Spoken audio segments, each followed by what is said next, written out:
Good everybody, so two things tonight. Number one, the reason why I haven't done a video for a couple of days is because Disappointment Island did really well. You guys liked that video, so go you. So I thought I'd give it some space. And number two, to be really honest with you, I've been stressed.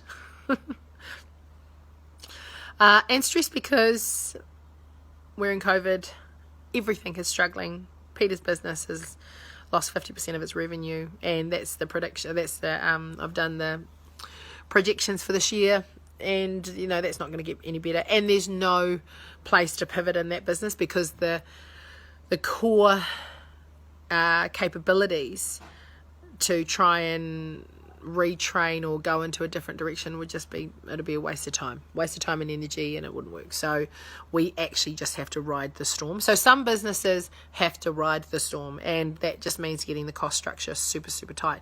And what that also meant, the reason why that's a bit of a stress for me is because I strategically knew that Peter's business would be able to support me if I couldn't for a 12-month period while I built up the other two businesses.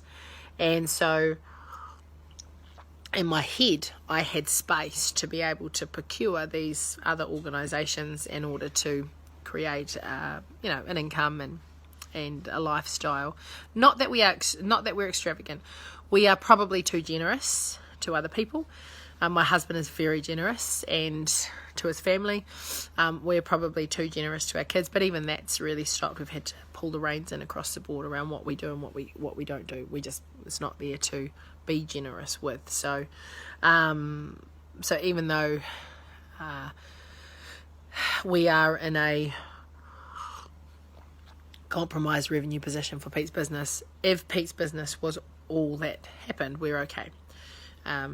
Think Forward is the reason why we've got B Suite and Site Rocket, and that's really my business partner, Rob Bullen, and he does everything in that business. So it's a bit of a tough one for him, but I do the other two businesses, and so it's only fair.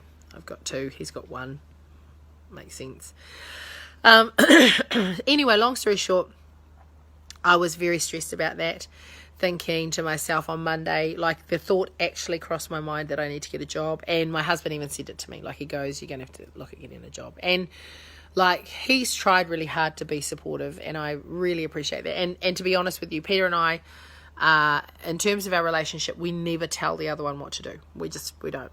He does what he wants to do. I do what I want to do. And we have always given each other, well actually not always, but in our relationship right now, we give each other the freedom to live the life that we want to live, which he has tried really hard. He's like, look, I want you to do what you love, but I just can't see this ending good.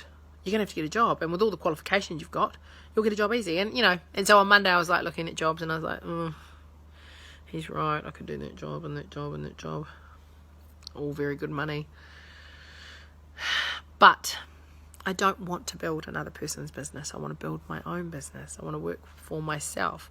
And the only exception to that would be if a managing director position came up in the fitness industry for one of the larger chains. It's the only time that I would consider moving into a paid role, but it would have to be in an industry like the fitness industry that I'm fully in love with, or with Les Mills. So that was sad for me, because I didn't leave Les Mills, a business I love, and I do love that business for everything it has given me. I'm so grateful for everything I've got from Les Mills. My child still teaches group fitness.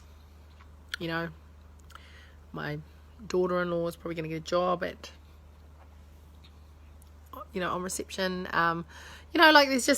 It's just been an amazing business over the years. It's 30 years of my life. I didn't leave that to go and work as a project manager for, I don't know, IT insurances or something like that. I just didn't do that. I didn't.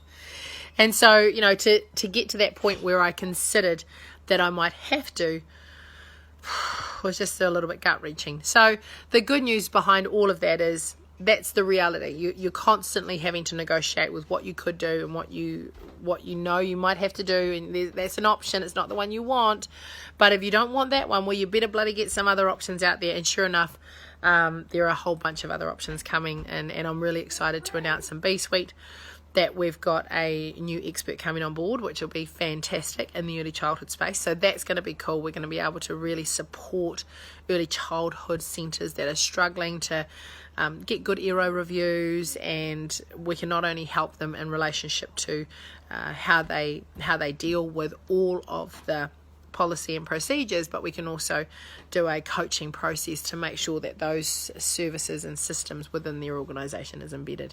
And after watching what my poor client has gone through, it's needed. So I'm excited about that. I'm also excited about the fact, so today I had a conversation with I can't say who these people are because it's like a secret. But essentially myself and another gym consultancy business is going to start to work together to offer a service to clubs in New Zealand and Australia. And we're really excited. Like I said to him, and I said to him a wee while ago, I texted him last week and I went, we need to work together. We should do some coaching stuff together. And then, and you know, it's one of those things where I was like, I'll leave that with him. He'll either come back to me or he won't. And he did. And I was like, yes. Because I really think we as a team will offer some significant value to the fitness industry in terms of gyms.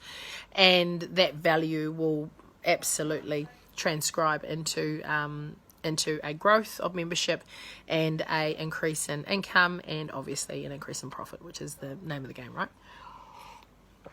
So I'm really excited about that. And then, of course, on top of that, I'm really excited because I spent the whole week doing research on fitness technology, what's in the fitness industry right now, what's not in the fitness industry right now, what people would like to bring into the fitness industry in terms of tech, and it's been really cool.